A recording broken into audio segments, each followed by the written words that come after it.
While I absolutely believe that writing can be taught, I don't know that you can always teach someone how to have something to say. Hi guys, welcome back to my channel. My name is Tara East. I'm a scholar, writer, what am I? Hi guys, welcome back to my channel. My name is Tara East. I'm a scholar, writer, YouTuber, blogger, and author of the mystery novel Every Time He Dies. In today's video, I want to talk about the idea of, is writing something that can be learned? Can you actually teach somebody how to write? Now, often this question is asked in regards to fiction writing specifically, because obviously that is a very particular skill. It's a very particular form of writing. Now, as a sessional creative writing teacher myself, I feel like, yes, it is absolutely possible to teach someone how to write good fiction. But I have to say, as a writer myself, as a student of creative writing for many, many years, then I feel like the answer is also a bit like, well, it depends. Depends on what, Tara? Well, you, basically. Perhaps the much better question to ask is it possible to make someone a better writer? And for that, I have no hesitation that the answer is absolutely yes. Now, in my opinion, two things need to happen before you even consider picking up a pad and pen or opening a Word document. One is that you have to have a genuine interest and passion in writing and in storytelling, and hopefully you're also an avid reader too. And number two, you need to actually be humble enough to realize that there is room for improvement, that you maybe don't know or that there is to know, and that getting an A in high school English doesn't actually mean you're ready to go out and be a published author. Let's stick with this idea for a moment. So let's say that you did get an A for a short story in high school English. Why is that story not ready for publication? Because the standard of writing expected of a high school graduate is entirely different from that of a professional writer. But like I said at the top of this video, I absolutely believe that writing can be taught and that you certainly can improve your writing with time and effort. It is entirely possible to learn grammar rules, to learn about sentence structure and about story structure, characterization, and narrative drive. The secret ingredient, though, if there even is a secret, is that you have to want to learn. You have to be willing to learn and to put in the practice and to apply the lessons that you are learning during your creative writing course or through independent study. When I was a student, I saw my creative writing peers' work improve alongside my own. In fact, there were times when the stories they produced at the end of the course were so different from the ones they were submitting at the beginning, it was kind of difficult to believe it was written by the same person because the quality had improved so much. Now, there were a few things that I noticed. Some students improved by experimenting with different viewpoints. Let's say they had some issues with third person. They found that they were telling rather than showing. But when they switched to first person, this entire issue was removed and the quality of the story was so much better. Now, I'm not saying that there isn't room to improve your use of third person voice, but it was interesting to see how a different technique solved an issue that student hadn't quite gotten a handle on yet. And this is something I want to say about writing in general, is that there is always room for improvement. I even recall listening to an interview with Ann Patchett and Zadie Smith, and they were talking about the challenge of writing in first person. Now, their earlier works had all been written in third person, so they were very comfortable with that voice, and they didn't really have much an affinity for first person.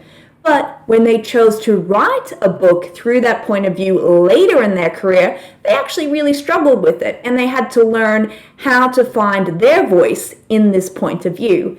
So the whole point of this is that even seasoned authors still have things to learn, and they too are developing their craft. Now, something else I noticed in my creative writing programs is often the students who are really good at the beginning of the program were often still really good at the end of the program. But what was really thrilling was to see the improvement that other students made over the course of this course. And how they did that was by taking the lessons learned in class and by applying it to their writing. And some of these activities were critical reading, specifically looking at fiction books and reading like an author and really pulling it apart. Often they were listening and reading author interviews, and they were actively applying the lessons in class to their writing in exercises or during the revisions of their creative fiction. Now, I know that all sounds maybe kind of intense. Maybe you have a full-time job, so you can't exactly dedicate 5 hours a day to your writing practice, but I'm sure there are gaps and space in your life where you can sit down and apply some of these skills to your writing. And the thing is, you need to kind of take the pressure off yourself. You can dedicate as much or as little time to your writing as you want, and depending on what your goals are. While I absolutely believe that writing can be taught, I don't know that you can always teach someone how to have something to say. It's totally possible to write a story that is technically correct.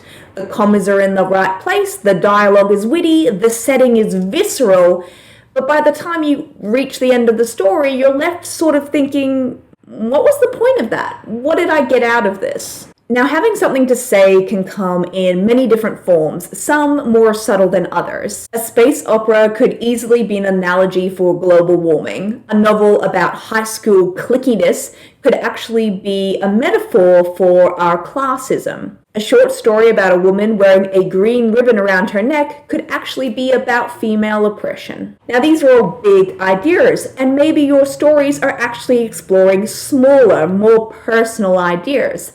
Maybe your short story is an attempt to articulate what it's like to live rurally or regionally, to have a health scare, or to uncover a family secret. And now, yes, I would like to acknowledge that what is big and what is small is all relative and completely dependent on you. And hell, maybe your novel is really just an attempt for you to create something that is beautiful, and your pure goal is simply to make the reader feel something. The rules of writing, if they can even be called that, are all learnable. How long it takes you to learn those rules is obviously dependent upon the person who is learning them, the time they're willing to take and devote to this practice, their personal discipline, their ability to turn off the Wi-Fi, switch off the phone and close the door, and the amount of effort that they're willing to put into the work. The way I see it, there are a myriad of really grand and really humble gestures you can take that will improve your writing. Now, here are some of the grand gestures you could actually look into. You could sign up for a writing course, whether that be an undergraduate degree or a short online course. You could hire a mentor, hire an editor. You could become a member of some of the writing associations in your country or even within your state. And you could submit your work to competitions or magazines. Now, the reason why I say this is a grand gesture is because some competitions require a small entry fee. And I think we can all recognize that there's a degree of courage needed to submit your work to magazines. Now, here's some of the humble gestures you can take in order to improve your writing. And one of them is to read more, and specifically to read like a writer. So this means highlighting interesting sentences, pulling them apart, and finding out what are the mechanics of this sentence. And then on a bigger scale, what's the mechanics of this character, the plot, the theme? How the hell did this writer do this thing? You can actively improve your vocabulary. You could join a writer's group or establish a writing routine, which I think is actually vital. You need to figure out what works for you and then go about making that happen. You can read craft books and listen to writing podcasts. And of course, you can watch lots of videos on YouTube about writing. Writing can absolutely be taught, but the difference between an aspiring writer and a published one is self-motivation. Do you want to improve? Do you have something to say? The story inside you is really hoping that the answer is yes. If you need some additional support to improve that tiny little bit today, then you can check out some of the other videos on this channel, or you can head to my website, taraeast.com. Now, I'd love to hear from you. Have you enrolled in any formal education as a way to improve your writing?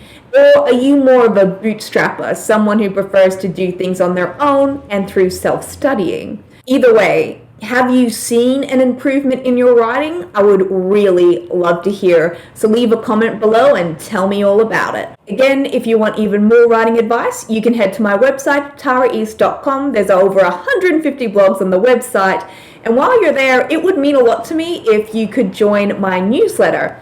Now, what you get when you sign up for the newsletter is a weekly email, which contains a little sweet note by me that provides links to that weekly blog and video. Yes, I write a blog and post a video every single Thursday morning. I also provide a list of resources, things that I'm enjoying that week, whether they be a podcast, a YouTube video, a book, an audio book, any kind of writerly related content that I've been enjoying, and I share that in the newsletter, as well as a sweet little section called 5 Tiny Things. I will also send you a cheat sheet called the 7 Ways to Stay Motivated as a Writer. Now, if you're looking for a little read at the moment, might I gently recommend my mystery novel, Every Time He Dies, because it's damn good. You can also find me on social media. Of course, I'm on Instagram, Facebook, and Twitter, just like everybody else. Thank you so much for watching again this week, guys, and I'll see you next time. Happy writing. Also, I apologize for this funny light that has been interrupting the video the entire time. Oh, bloody